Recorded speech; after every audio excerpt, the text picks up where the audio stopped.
Blinken wraps up Baltic assurance tour as Ukraine war rages. U.S. Secretary of State Antony Blinken is wrapping up a short tour of the 3 Baltic states aimed at reassuring the former Soviet republics that NATO will guarantee their security as Russia's war with Ukraine rolls on unabated.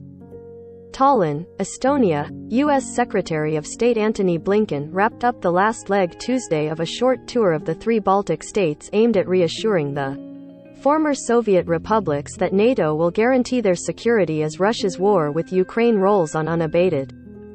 Blinken met with senior Estonian officials in Tallinn, a day after hearing appeals from both Lithuania and Latvia for more support and greater U.S. and NATO troop presence to deter a feared Russian intervention. "We will defend every inch of NATO territory with the full force of our collective power," Blinken said, noting that the U.S.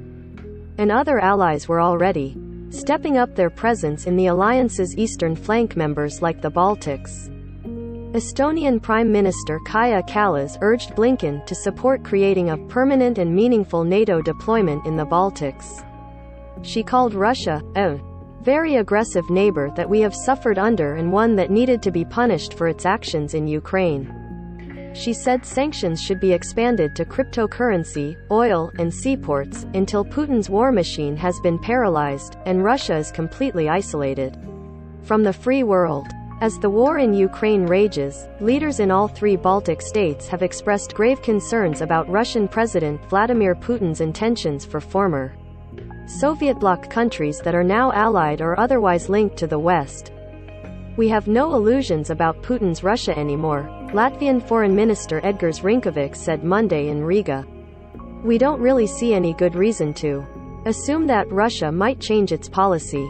Rinkevics said that the Russian invasion of Ukraine had shown the Baltic countries in particular the need to bolster air and coastal defenses and that Latvia would like its security cooperation with NATO to be more efficient.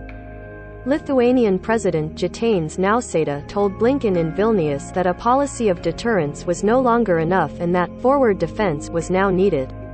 He predicted that Putin will not stop in Ukraine if he will not be stopped.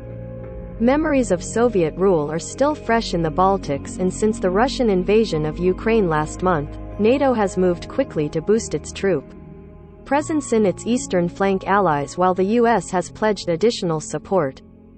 Support for Ukraine's resistance to the Russian invasion was palpable in all 3 Baltics as Ukrainian flags and other signs of solidarity were evident in many businesses and on houses, public buildings and buses.